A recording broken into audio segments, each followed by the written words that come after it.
설교 사역하면서 설교문을 갖다가 이렇게 두고 온 적이 2번 있었습니다. 그래서 지지난주에 제가 설교문을 놓고 와서 말씀을 나눴고, 그 전에도 이제 한번 설교문을 이렇게 놓고 온 적이 있습니다. 이제 이런 일들이 자꾸 가물가물하면은, 때가 되면은 여러분들이 사인을 주시기 바랍니다. 그때 제가 이제 물러갈 때입니다. 지지난주 설교를 제가 다시 영상으로 들어보니까 좀 잘못 인용했던 말씀이 있어요. 회개하라 천국이 가까웠느니라. 이것은 누가복음 4장 17절이 아니고 마가복음 4장 17절의 말씀입니다. 그런데 제가 누가복음 4장 17절에서 말씀하시길 아주 힘있게 외쳤더라고요. 죄송합니다. 정정하시기 바랍니다. 마태복음 4장 17절의 말씀입니다. 지금 우리는 사도행전 13장, 드디어 이제 바울의 1차 전도 여행, 바울이 이제 전도 여행을 시작해가지고 바울 일행이 복음을 이제 전하러 다니는데, 그 전도 여행 가운데서 특별히 비시디아 안디옥이라는 지역에 가서 유대인의 회당에 가서 복음을 전하는 말씀을 지금 듣고 있습니다. 이 사도 바울 일행의 이 전도 여행이 3차례에 이루어졌습니다. 3차례 이루어지고, 마지막에 이제 로마까지 이제 가게 된 건데, 아무튼 1차, 2차, 3차 전도 여행인데, 이 전도 여행은 단기 전도 여행입니다. 기간이 오랫동안 많은 기간이 걸리지 않았어요. 1차 전도여행은 2년 정도, 3차 전도여행은 3년, 2차 전도여행은 3년, 3차 전도여행은 4년 정도 걸렸습니다. 그러니까 지금 전도를, 여행을 다니면서 순회를 하는 거예요. 순회를. 낯선 지역에 가면서 순회하면서 복음을 전하려고 하니까 어떻게 해야 되겠습니까? 어떤 사람을 만나야 되겠습니까? 낯선 사람 만나서 전도하기가 쉽지 않죠. 여러분들이 오늘 이 자리에 앉아 있는데, 여러분들이 이 교회 가운데 앉아 계시는데, 가만히 생각하면 그냥 여기 오신 분들이 많지 않을 거예요. 이게 지나가시다가 저희 교회에 이렇게 팻말을 보고 오신 분들은, 여기 이제 우리 저기 서창석 집사님하고 전정남 집사님 계시는데, 아마 이렇게 이제 보시고 오신 분들이죠. 근데 거의 대부분은 다 이렇게 관계를 통해서 인도를 받았습니다. 뭔가 관계를 통해서. 교회 인도도 이렇게 관계를 통해서, 예수 믿는 것도 그냥 믿어지는 게 아니고 이게 관계를 통해서 복음을 증거하게 되는 것입니다. 그리고 그들의 문제를 통해서 사람을 만나고 복음을 전하게 되는 것이죠. 그렇기 때문에 사도 바울이 이 짧은 기간 동안에, 짧은 시간 안에 복음을 전하기 위해서 전도하러 가는 곳마다 먼저 1차적으로 어디를 들렸어요? 유대인의 안식일의 회당을 들렸다라는 것입니다. 그러니까 첫째는 회당을 찾아간 거예요. 회당. 왜냐하면 유대인들은 말이 통합니다. 동족입니다. 같은 성경적인 배경을 갖고 있습니다. 그러니까 지나가면서 만나서 복음을 전하기를 정말 좋은 대상 아니겠습니까? 그래서 우리도 이렇게 뭔가 사람들을 만날 때 어떤 관계를 통해서, 전도할 때 관계를 통해서, 또 그들의 필요를 통해서 만나게 되는 것이죠. 어려운 문제들. 저는 전도할 때 옛날에 이제 노방 전도도 해보고, 개인 전도도 매일같이 개인 전도도 많이 다녔습니다. 하나님이 또 믿음을 주셔갖고 버스 안에서도 전도도 해보고, 거리에서도 전도도 해보고 이렇게 이제 했는데, 요즘에 와서는 이제 이 전도의 방법이 그런 것보다도 만나서 이렇게 그들의 필요를 채워주는 거예요. 당장 만나서 헤어질 사람 같으면 복음을 바로 전할 수 있겠지만은, 어느 지역에 거하면서 복음을 전하려고 할 때는 우선 그들의 필요를 채워주는 겁니다. 그렇기 때문에 우리나라에도 선교사들이 들어와 가지고 한국 사회에 옛날에 그 시대에 어려울 때 복음을 전할 때 그냥 말씀을 바로 전한 것이 아니고, 여러분이 알다시피 병원 지었지 않습니까? 여러분, 세브란스 병원이 다 선교사들이 와서 세운 병원이지 않습니까? 또 연세대학교, 이화대학교, 배제고등학교, 배제대학교, 이런 곳들이 다 크리스찬. 처음에 교육 사업 일으키고 병원 짓고 구호 사업하고, 그래서 그 지역에 있는 사람들의 필요를 채워주면서 사람들의 마음을 열게 해가지고 복음을 전했죠. 복음을 전했습니다. 그러니까 뭔가 이렇게 관계를 통해서 필요를 채워. 저도 이제 복음을 전할 때 요즘에는 그 전부터 그랬지만 이제 사람들의 필요를 채워주는 거예요. 문제를 해결해 주는 방법으로 그 사람을 접근하고 만나고 복음을 전하죠. 여기 이제 황제도 유희정 집사님이 여기 앉아 계신데, 제가 이제 오늘 예화로 쓸 것을 양해를 구했습니다. 근데 지금 이렇게 교회 자리에 와 앉아 있는데, 처음에 안 믿었죠. 안 믿었어요. 하나님에 대해서 관심 없었어요. 우리 황재덕 집사님이 이상수 집사님과 알아가지고 그 가게에 그때 좀 들리고 그럴 때 제가 이제 만나면 한번 전도를 했는데요. 전혀 관심 없어요. 관심 없는데 나중에 아주 어려운 일이 생겼다고 저한테 이제 연락이 왔어요. 문제가 터졌다는 것입니다. 사람들이요, 그냥 예수 믿지 않습니다. 예? 문제가 터져야지 하나님 앞에 나오죠. 예? 문제가 터졌는데 그때 이제 가게를 운영했거든요. 메차쿠차라는 그 식당을 운영했습니다. 그런데 빚이 많고 빚을 한 6천 정도 아마 지은 거고, 월세가 120만 원씩 해나가는데 장사가 안 되는 거예요. 빚은 늘어나고 매달 120만 원씩 세는 나가고, 어떻게 이 문제를 해결할 것인가? 아주 어려운 문제가 생겼죠. 그래서 이제 그런 얘기를 듣고 이제 만나게 된 겁니다. 제가 만나가지고 바로 전도하지 않았어요. 바로 교회 나오라고 막 그렇게 강요하거나 그런 거 안 했어요. 제가 이제 이렇게 했죠. 우리 말을 들으면 문제가 해결된다. 내 말대로 하겠느냐? 내 말대로 따라서 하겠냐고. 문제가 해결된다. 그렇죠.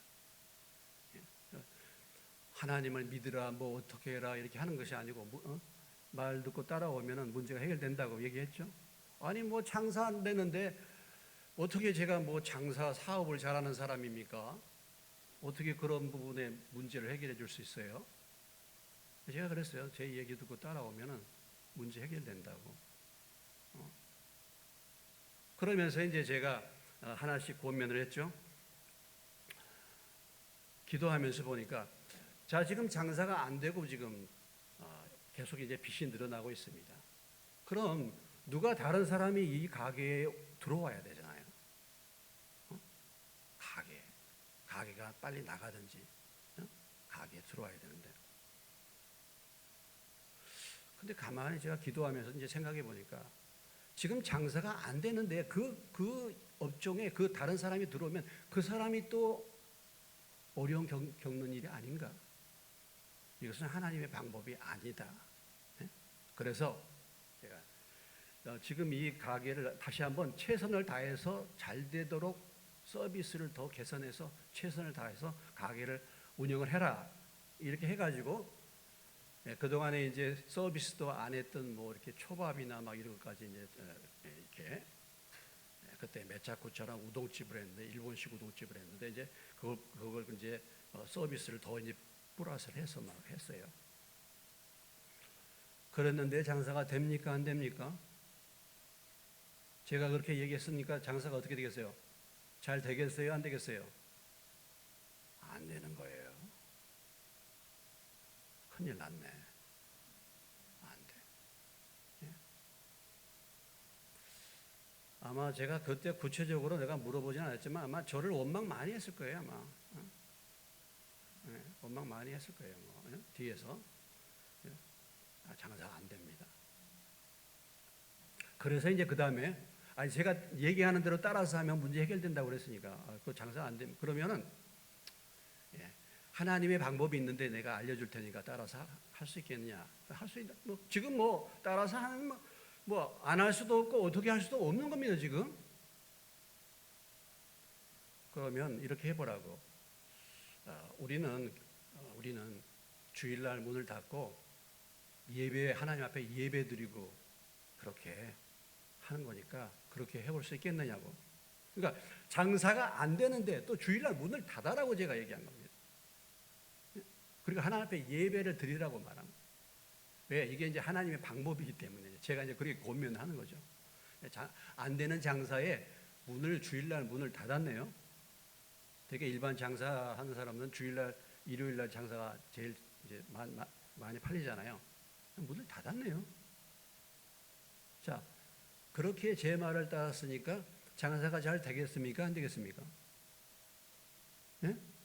아니, 제가 그렇게 얘기했으니까 장사가 잘 되겠어요? 안 되겠어요? 예? 제가 왜 이걸 질문합니까? 안 되는 거예요, 안 돼. 아니, 하루를 문을 지금 주일날 닫았는데 장사가 더 잘 될 수가 없잖아. 문을 닫았는데. 장사 안 됩니다. 그러니까 제가 물어보지는 않았어요. 당사자들은 저한테 뭐라고 얘기했습니까? 아마 별별 얘기를 했을지도 모르겠죠. 목사라는 사람이 말 들어봐야 이거 뭐 우리를 더 망하게 하려고 하는가? 아마 그런 얘기들을 했을지도 모르겠어요. 안 되는 거예요. 그래서 내가 이제 그 다음에는 또 이제 이렇게 얘기했습니다. 불러가지고 우리는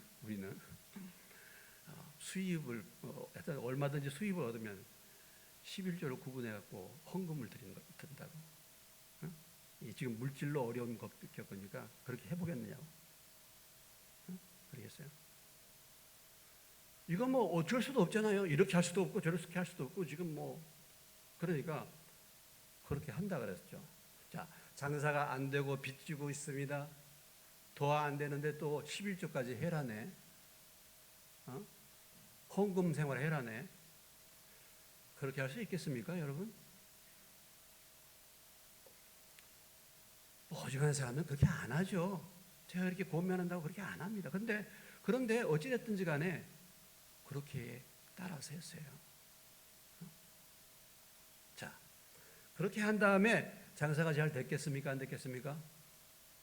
예? 제가 왜 또 이걸 물어요? 그래도 장사가 안 되는 거예요. 큰일 났습니다, 황 목사. 예? 문제 해결해 준다고 해가지고 목사가 사기친 것 같아요. 예? 큰일 났어요. 그런데 참 놀라운 것은요, 그렇게 따라서 했다는 거죠. 물론 상황이 너무 어려우니까 그렇게 따라서 순종을 했죠. 계속해서 그렇게 순종하시기를 주의 이름으로 축원합니다. 유정 집사님. 따라서 순종을 했어요. 참 이거 어려운 거거든요. 1년 안에 1년 정도 그 기간이 거쳤다며 해결이 됐습니다. 해결됐어요. 그래서 그 가게에 여러분들이 지금도 중동 그 사거리 보면 본죽집이 들어왔어요. 그래서 다른 업종이 본죽집이 들어오고 그 가게가 나가게 된 것입니다. 그리고 그 사업을 하고 있던 그 여러 가지 그릇이나 이런 거 있잖아요. 근데 어떤 사람이 또 자기도 그 우동집을 한다고 임계인수 좀 거기 남은 것 좀 우리한테 팔 수 있겠느냐 해가지고 그걸 정리해서 500만 원인가 주고 팔았어요. 예? 수입이 됐어요. 그렇게 됐습니다.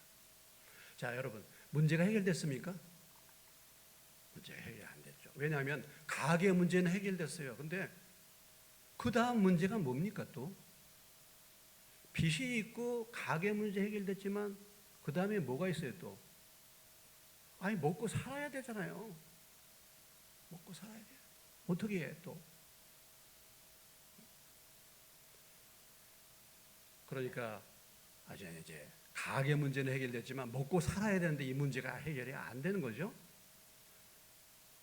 그러면서 이제 교회는 이제 나오게 된 거예요. 그러면서. 그런데 자, 여러분 공주에서 주일날 예배드리고 이렇게 얻을 직장이 많지 않습니다. 많지 않아요. 또 우리 황 집사님이 무슨 기술이 뭐 탁월한 기술이 있다든지 그런 것도 없고 그렇기 때문에 참 어려워요. 가계 문제만 해결해 줄 뿐만 아니라 먹고 살 직장까지 해결해 줘야 되지 않겠습니까? 위양 문제를 해결해 준다 그랬으니까. 그런데 우리 유희정 집사님 동생이 여동생이 인천 공항에서 뭐 아마 그쪽에서 일하는데 거기 일자리 많아요. 그래서 연락이 왔습니다. 인천으로 오라고, 공항으로 오라고, 그쪽으로 일자리 많다고 오라고.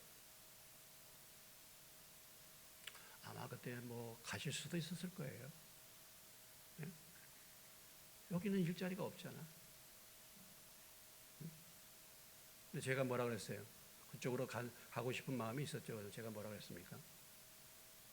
글로 가면은 망한다고. 글로 가면은 하나님 뜻 아니라고 제가 얘기했죠. 아니 일자리 없는데 공주에서 지금 일자리 없는데 일자리 많은 곳으로 가서 일자리 거기 가서 일하고 살면 되지 않겠습니까? 그때 왜 거기 가는 게 하나님 뜻이 아닙니까? 여러분 왜 이런 어려움을 겪습니까? 우리 인생에 왜 이런 어려움들이 옵니까? 하나님 앞에 나오라는 거예요. 그래서 이 어려움 때문에 지금 하나님 앞에 저희들을 만나서 지금 교회까지 나왔죠. 근데 만약에 인천으로 먹고 살 것이 있는 인천으로 간다 그러면 하나님을 만나겠습니까? 하나님 떠나는 거 아니겠어요? 하나님 뜻이 아니죠. 여태까지 고생한 거 헛고생한 것입니다. 제가 딱 잘라서 얘기했죠. 그곳에 가는 게 하나님 뜻 아니라고. 아마 갈등들을 많이 겪었을 거예요 그때. 그래도 참 놀라운 것은 우리 황재덕 집사가 하는 말이, 저는 목사님이 뭐라고 하시든지 간에 목사님 말씀을 따르겠습니다. 그러는 거예요. 네? 그래가지고 제 말대로 여기 있었죠. 참 놀라운 것은 한 6개월 뒤에 일자리가 나왔습니다. 예배 드리면서 일할 수 있는 일자리가 나왔어요. 토요일도 쉬고 주일도 쉴 수 있는 일자리가 주어졌어요. 할렐루야. 그리고 빚은 다 갚게 된 줄로 믿으시기 바랍니다. 지금 잘 살고 있어요. 지금 대학교 다니고 딸 이렇게 지금 빚이 다 해결됐죠. 고기 끄떡끄떡하나 빚 다 해결됐어요. 할렐루야. 그러니까 전혀 하나님 앞에 관심이 없고 안 믿는데 문제가 있어요. 문제. 그 문제를 만나가지고 해결해 주는 거예요. 하나님의 방법으로. 그러니까 뭐 하나님이 어떤 분이다, 뭐 성경에 뭐다. 지금 뭐 성경을 알고 있습니까? 모르고 있잖아요. 그런 얘기하기 전에 문제가 해결되니까 하나님의 역사를 알게 되는 거잖아요. 알게 되는 거죠. 우리 주변에 그런 문제들을 가지고 있는 사람들이 얼마나 많이 있습니까? 자녀 문제, 뭐 진로 문제, 이런저런 문제. 그런 사람들을 문제를 해결해 주면서 복음을 전하는 거죠, 우리는. 그러니까 필요를 채워주고 이런 관계와 만남들을 통해서 복음을 전하는 것입니다. 근데 오늘 이 유대인들에게서 바울의 전도는 오랫동안 만남을 가질 수 없잖아요. 지금 움직이니까. 그래서 지금 회당에 들어가서 바로 그들에게 복음을 전했는데 그 복음의 핵심이 뭐냐면 성경의 내용이었다는 거. 성경의 내용을 가지고. 왜냐하면 그들은 성경을 너무 잘 알고 있기 때문에 그렇죠. 예. 그래서 바울이 지금 이 사도행전 13장 피시디아 안독에 가서 지금 복음을 전하는데 계속해서 뭐예요? 성경 내용을 가지고 말씀을 풀어나가고 복음을 전하고 있는 것을 우리가 볼 수가 있는 것입니다. 오늘 우리가 읽은 13장 31절로 41절까지 말씀, 지금 이제 피시디아 안디옥에서 복음을 전하면서 그 본론을 정리하고 지금 결론을 말하고 있는 것입니다. 결론을 말하고 있는 거죠. 예. 자, 이 결론의 내용이 뭡니까? 결론의 내용. 부활에 대해서, 예수님의 십자가의 죽으심과 예수님의 부활에 대해서 이제 증거를 하는 것이죠. 십자가의 죽으심과 부활. 30절로 31절, 하나님이 죽은 자 가운데서 그를 살리신지라. 29절에 성경이 그를 가르쳐 기록한 말씀을 다 응하게 한 것이라. 후에 나무에 내리다가 무덤에 두었다. 그런데 하나님이 살리셨다. 그리고 31절로 37절까지의 말씀이 부활에 대한 증거를 지금 그들에게 말하고 있는 것입니다. 여러분, 복음의 핵심이 무엇입니까? 복음이 무엇입니까? 성경의 가장 중요한 가르침이 무엇입니까? 성경의 가장 중요한 메시지가 무엇입니까? 설교가 무엇입니까? 예수님이 우리의 죄를 위해서 십자가에 죽으시고 사흘 만에 부활하셨다는 것이죠. 우리가 늘 듣는 말씀입니다. 예수님이 우리의 죄를 위해서 십자가에 죽으시고 사흘 만에 부활하셔서 우리를 의롭다 하셨다라는 것이죠.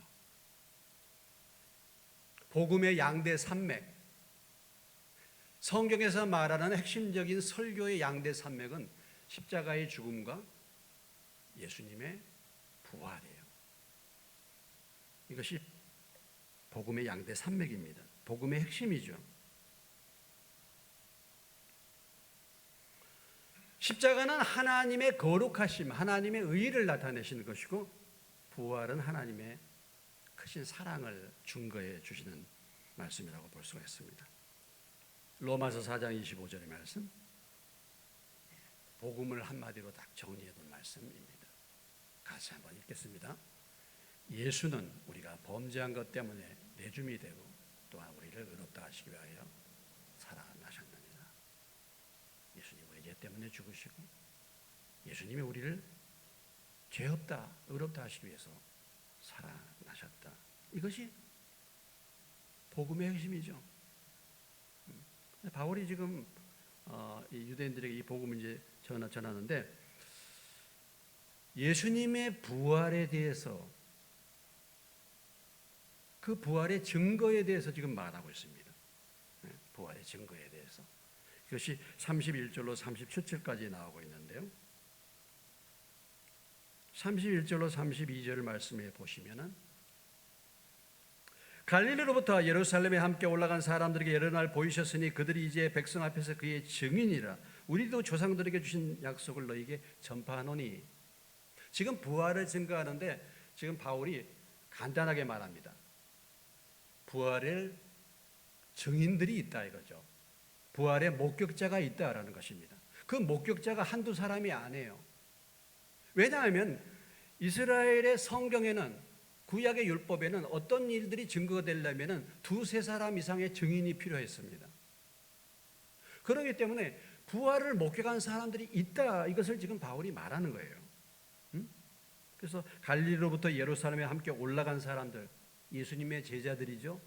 마리아라든지 또 이런 예수님을 따랐던 많은 사람들이 부활의 증인되지 않았습니까? 여러 날 보았다라고 말하고 있는 것이죠. 그리고 32절에 우리도 조상들에게 주신 약속을 너희에게 전파한다. 우리도 그 부활의 증인이다 라는 것입니다.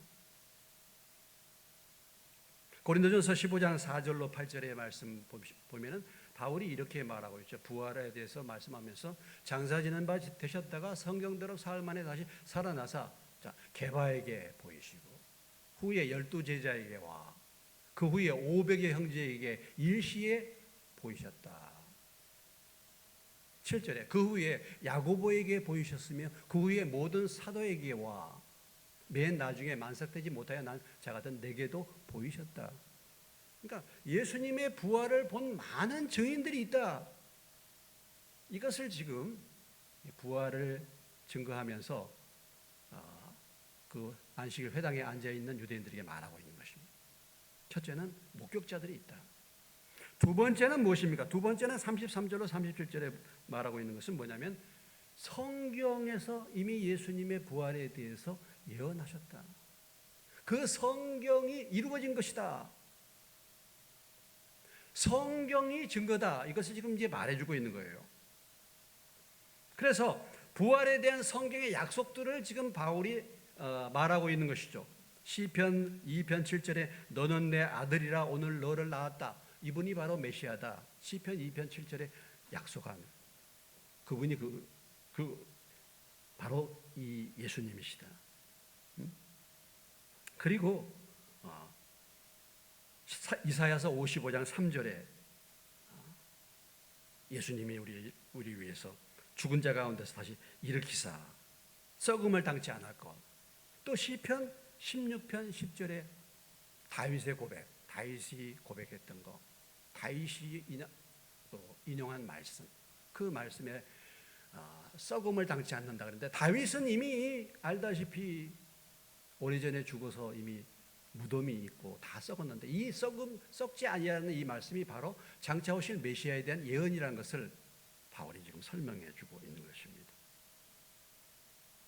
그러니까 예수님의 부활은 성경에서 이미 약속된 증거다. 성경에서 이미 말한 것이다 라고 말하고 있는 거죠.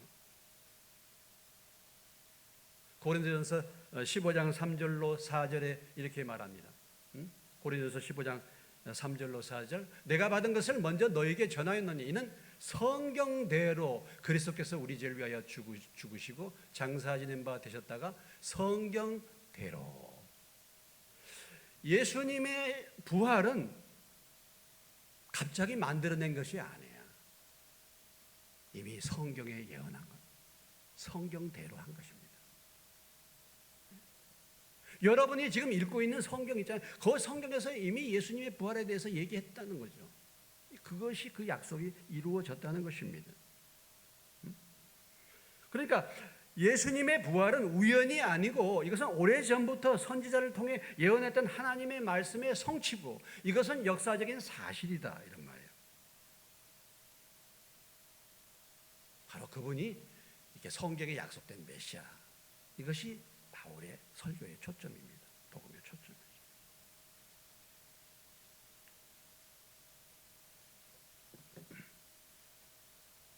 요한복음 5장 39절의 말씀.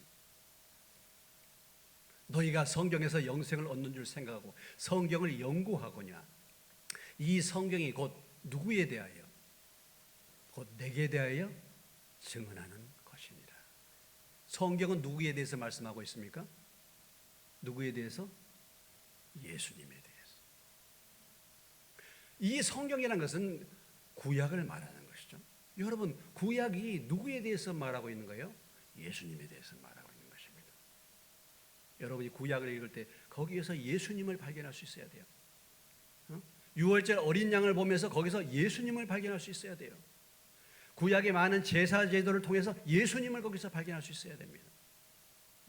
성경의 전체의 핵심적인 주제가 뭡니까? 예수 그리스도예요. 예수 그리스도.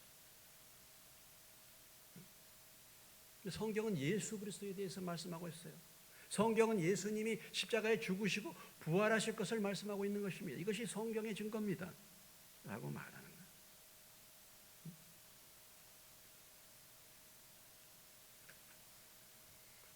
그런데 문제가 무엇입니까?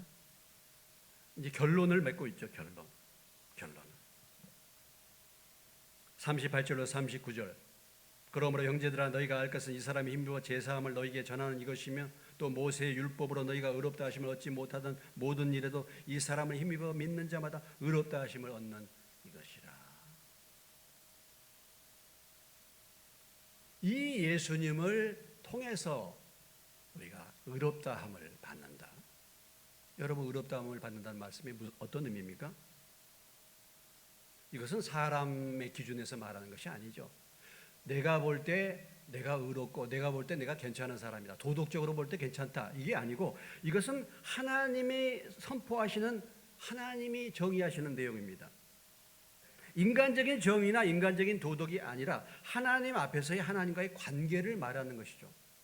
하나님이 보실 때 너는 이제 죄가 없다라고 선포해 주는 거예요. 이것이 의롭다라는 단어의 의미입니다.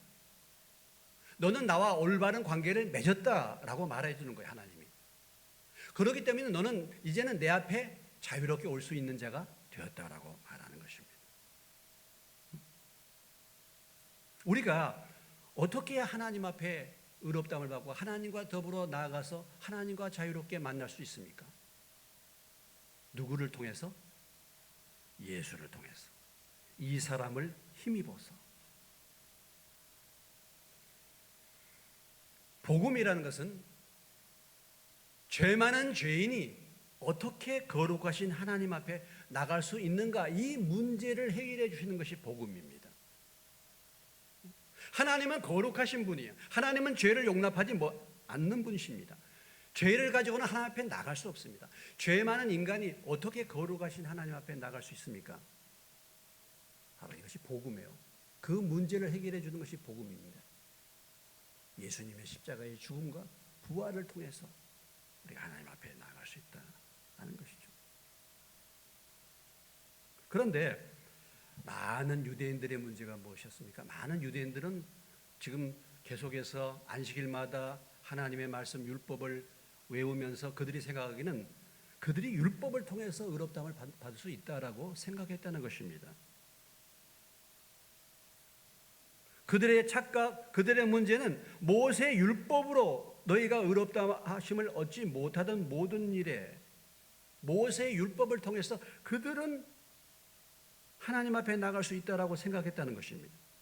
어떤 종교적인 의식과 할례와 제사와 어떤 행위를 통해서 우리가 착하게 살고 바르게 하면은, 말씀을 따라 살면 하나님 앞에 나갈 수 있다. 하나님의 백성이 될 수 있다. 이렇게 그들이 착각을 한 것입니다. 여러분, 우리가 잘 알고 있지 않습니까? 여러분 많이 들었지 않습니까? 로마서 3장 20절로 22절에 율법의 역할이 무엇입니까? 율법의 행위로 그 앞에 의롭다 하심을 얻을 육체가 없고 율법으로는 죄를 깨닫는 것이다. 하나님의 말씀대로 살 수 있는 사람은 아무도 없습니다. 단지 우리가 내가 죄인이라는 것을 깨달을 뿐이죠. 율법이 하는 역할은 그것이죠. 율법으로 우리는 구원받을 수가 없다라는 것이죠. 이것이 로마서에서 우리에게 말씀하시는 이신칭이라는, 믿음으로 의롭다함을 받는다는 복음의 핵심적인 내용인 것입니다. 율법은 우리의 죄를 지적해 주는 것이죠. 율법의 행위로 하나님 앞에 율법대로 온전히 살 사람은 아무도 없다라는 것이죠.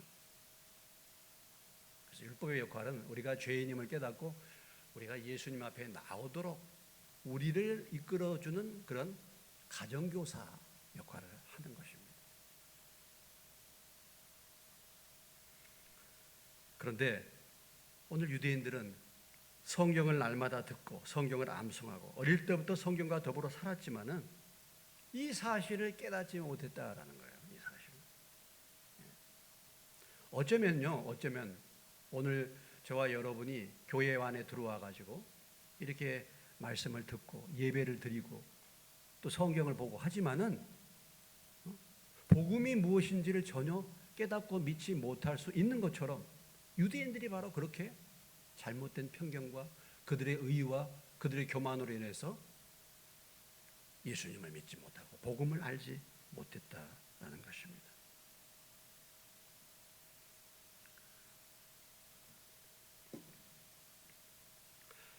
오늘 지금 비시디아 안디옥에 살고 있는 회당에서 지금 안식일날 예배를 드리는 사람들입니다. 그날도 그 다른 날과 다르지 않는 날이에요. 그날 안식일에 회당에 예배드리러 갔습니다. 그런데 전혀 알지 못하던 어떤 사람이 들어왔어요. 그래가지고 지금 성경의 복음을 말해주고 있습니다. 얼마나 큰 복입니까? 그들이 평생 들어보지 못한 복음을 바울을 통해서 지금 들려주고 있는 거예요. 이렇게 복음을 듣는 것이 하나님의 큰 은혜인 줄로 믿습니다. 복음을 들을 기회가 그들에게 주어진 거예요. 바울을 통해서. 참 우리 인생에 평생 살아도 복음이 무엇인가를 듣지 못한 사람들이 많이 있어요. 평생 살아도 복음이 뭔가를 전혀 듣지 못하고 이 세상을 떠난 사람들 많습니다. 그런데 복음을 들었단 말이죠. 이게 얼마나 놀라운 축복입니까? 얼마나 놀라운 기회입니까? 바울을 통해서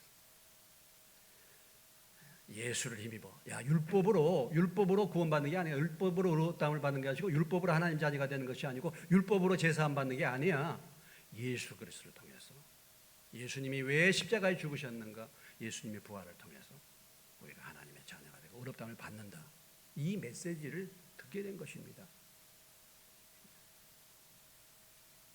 그러면서 결론적으로 지금 바울이 마지막 결론적으로 무엇을 얘기하고 있습니까? 거절하는 자들에 대한 경고의 말씀을 주고 있죠. 거절하는 자. 40절로 41절. 그런즉 너희는 선지자를 통하여 말씀하신 것이 너희에게 미칠까 삼가라. 일러스되 보라 멸시하는 사람들아 너희는 놀라고 멸망하라. 내가 너희 때를 당하여 한 일을 행할 것이니 사람이 너희에게 일러줄지라도 도무지 믿지 못할 일이라 하였느니라 하니라. 하박국 선지자의 예언 그것을 인용했습니다. 바벨론이 쳐들어오는데요. 바벨론이 쳐들어오는데 하박국 선지자가 경고하잖아요. 사람들이 안 믿는 거예요. 안 믿는. 그 말씀을 인용해가지고 지금 경고를 하고 있습니다. 믿지 못하는 자들, 믿지 않는 자들, 그런 사람들, 이 복음을 멸시하는 사람들, 조롱하는 사람들, 믿지 않는 사람들은 놀라고 멸망하라.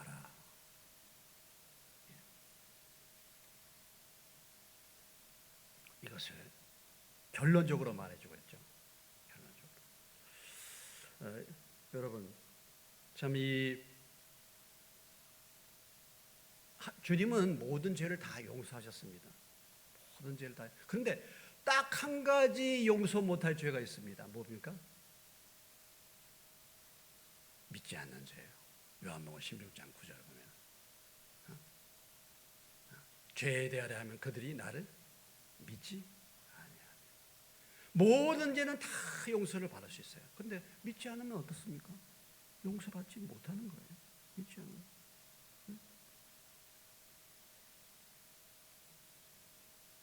그 믿지 않는 사람들 향하여 저주를 선언하고 있습니다. 보라 멸시하는 사람들 너희는 놀라고 멸망하라. 믿지 않는 이유가 무엇입니까, 여러분? 이들이 왜 믿지 않습니까? 왜 사람들이 믿지 않습니까? 증거가 불충분해서 믿지 않는 게 아니에요.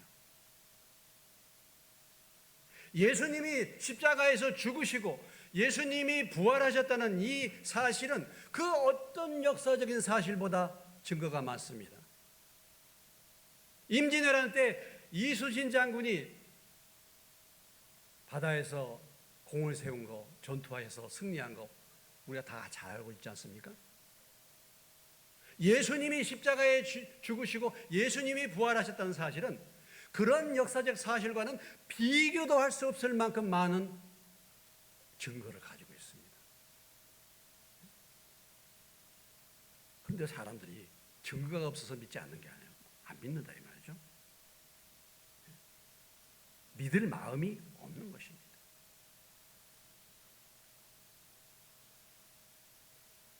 눈먼 자를 고치는 기적적인 현장에서도 마태복음 9장 34절에 보면 바리새인들이 안 믿어요. 바리새인들이 안 믿어. 바리새인들은 이르되 그가 귀신의 왕을 의지하여 귀신을 쫓아냈다. 아니, 눈먼 자가 눈을 떴는데도 바리새인들은 그렇게 말합니다. 기적을 보아도 안 믿어져서가 아니에요. 기적을 행했는데도 안 믿고 싶은 것입니다. 안 믿어요. 누군가의 무릎 꿇고 간섭받고 싶지 않는 거예요. 왜 오늘날 주님 앞에 무릎을 꿇지 않습니까? 믿지 않습니까? 믿기에 너무 똑똑한 사람들이에요. 너무 똑똑해. 아니, 처녀가 어떻게 아이를 낳아? 어떻게 죽은 자가 부활할 수 있어? 그거 믿을 수 있어? 아니, 어떻게 그런 걸 믿고 있어, 그거? 어? 좀 정신이 나갔네. 말도 안 되는 거다. 난 그런 건 믿고 싶지 않아. 믿지 않고. 뭔가 내 매이고 싶지 않아. 또 이런 사람들이 있습니다. 아까도 잠깐 봤습니다. 우리가 교동문에 요한복음 3장 19절로 21절에 빛이 세상에 왔을 때 사람들이 자기 행위가 악함으로 빛보다 어두움을 더 사랑한 것입니다. 빛보다 어둠을 더 사랑해. 어둠을. 그래서 분명히 빛으로 오신 예수님, 빛을 증거도 있고 하는데 받아들이고 싶지 않아요. 왜? 내가 더 어둠의 삶을 즐기고 싶습니다. 내가 손해보고 싶지 않아요. 나 간섭받고 싶지 않아요. 내가 만약 예수님을 택한다고 한다면 세상의 즐거움을 내가 포기해야 되는데 이건 내가 포기할 수 없습니다. 내가 예수를 택하게 되면 내가 가지고 있는 이런 모든 것들을 이거 포기해야 되는데 내가 이거 포기할 수 없어요. 내 생각과 내 가치관, 내 이념, 내 이런 것, 내 철학 이거 내려놓아야 되는데 내가 내려놓고 싶지 않아요. 증거는 많은데 안 믿고 싶은 것도 안 믿는 것입니다. 도무지 믿지 못할 일이다. 이렇게 말하는 거예요.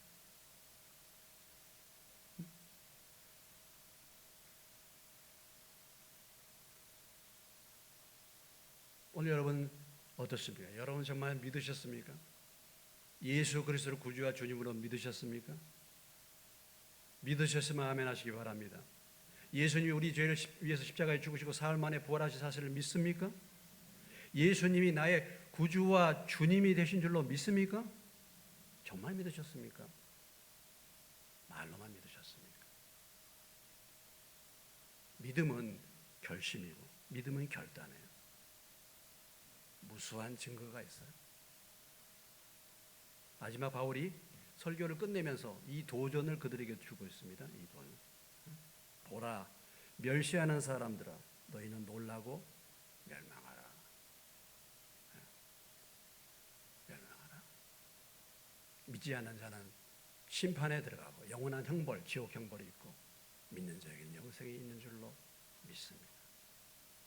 물론 이 자리에 앉아 있는 여러분들 다 예수님을 구주와 주님으로 믿으셨다고 고백도 하고 그렇게 계신 분들인데 만약에 이 유대인들처럼 자기들이 참 틀림없이 자기는 하나님의 백성이라고 생각하고 있잖아요. 천국에 간다고 생각하고 있잖아요. 근데 이들이 어떻습니까, 여러분? 아니잖아요. 얼마나 이들이 불행합니까? 얼마나 불행한 인생입니까? 자기들은 잘 믿고 있고 자기는 하나님의 백성이야. 자기들은 천국에 갈 하나님의 백성으로 믿고 있어요. 그런데 실제가 아니에요. 오늘 이 자리에 나와 있는 저와 여러분이 나는 예수를 믿어. 나는 틀림없이 믿는 사람이야. 나는 이제 천국에 갈 수 있어. 나는 의롭다함을 받았어. 이렇게 내가 말하고 있는데 설교하는 목사도 그렇게 알고 있는데 하나님이 보실 때 마치 내가 유대인들처럼 바리새인들처럼 너 아니야. 이럴 수 있어요. 그렇다면 얼마나 불행하겠습니까?